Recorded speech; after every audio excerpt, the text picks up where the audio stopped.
we broke the MIAC report, the DHS report, and many others before that. We broke previous reports put out with the feds. People wouldn't believe us. We broke that they had InfraGard a year before it was in the mainstream news, getting 56,000 executives with shoot-to-kill orders during martial law, ready to watch their employees. Now it's public. The clergy response teams, now over 40,000 of those we know of. And then it came on the news years after we had the secret documents saying, oh, yes, the clergy's preparing their flocks to hand in their guns, go to FEMA camps. And that's mainstream news. You can't make this up. I can't believe it myself. It's so crazy.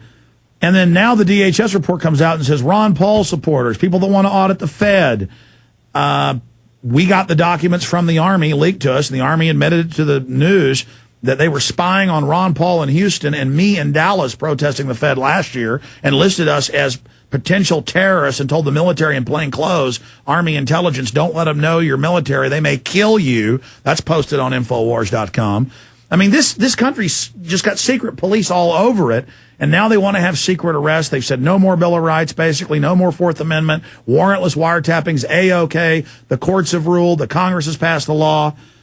And then, Dr. Roberts, I mean, you've been saying for years here on the air that they're gearing up to make the American people the enemy.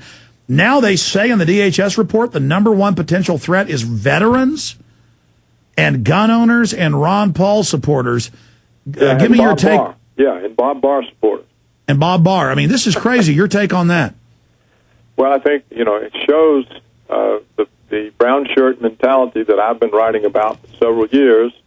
It shows how they've taken patriotism of people who are not particularly bright and turned it into a brown shirt mentality where they're prepared now to turn on anyone who can be demonized.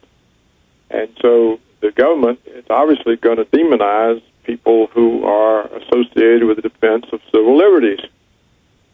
And that's who's being demonized. I mean, there you have Bob Barr and Ron Paul. And so, and it'll be the ACLU and it'll be libertarians in general, and anybody who says, hey, look, we have these rights, and it's illegal under statutory law and also unconstitutional for you in the government to violate these rights. So that is the enemy now. So anyone who is opposed to unbridled state arbitrary power is an enemy of America, and they will soon be called terrorists or insurgents or something. And so that's what's happening. You're right to call attention to it, and that's exactly what's happened. The Founding Fathers would all be arrested as dangers to state power. So I think that's what we are faced with, and the one check to it, of course, is an armed population if they're prepared to use the arms. But, of course, the kind of guns we have are not very powerful compared to what the state can wield. And the other check to this development we're discussing, I call it the brown shirt movement, is that the government overreaches, we talked about earlier, and finds its power shaken, suffers some big defeats and humiliations, and that this breaks the hold that it's acquiring over people's minds and bodies. So other than that, I don't think there's going to be any kind of a political movement or reformers in Washington that are going to be able to roll this back. The courts might slow them down. There are still enough people on the federal bench that weren't put there by the Federalist Society who still believe in balance of powers and civil liberties, and the courts may slow this process down.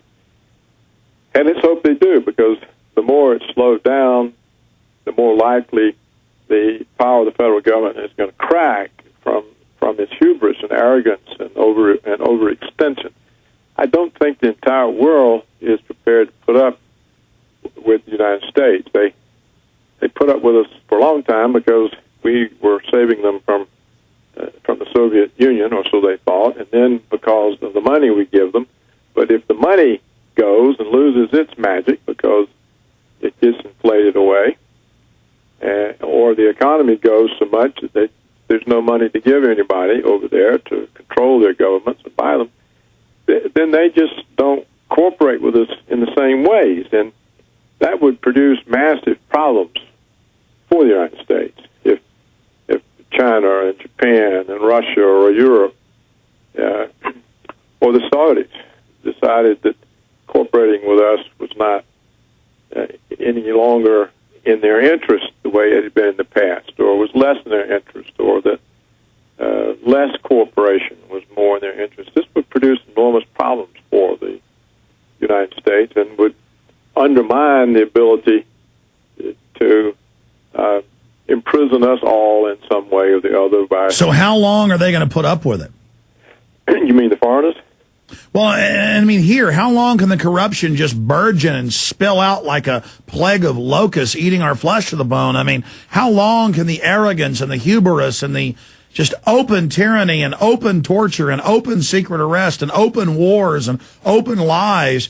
I mean, how long can evil be called good and good called evil? How long will the world put up with this? Where do you see this developing into now? Well, I think that if it's that the American people are unlikely to call a halt to it. That if the halt is called, it'll be from foreigners. Our so-called NATO puppet states will cease to be puppet states. They won't want the association. The Russians and Chinese are already, digging in their heels. At some point, the instability that we cause in the Middle East will threaten our puppets there. And to save themselves, they may simply switch over. I don't think the United States has the power required for its aggressive program of hegemony at home and abroad. I just don't think it does. But I do agree with you that that's their intention. Their intention is to tyrannize us and the rest of the world. But I don't think, and I, of course, may be wrong, that they have the financial and moral and leadership and military power to achieve that.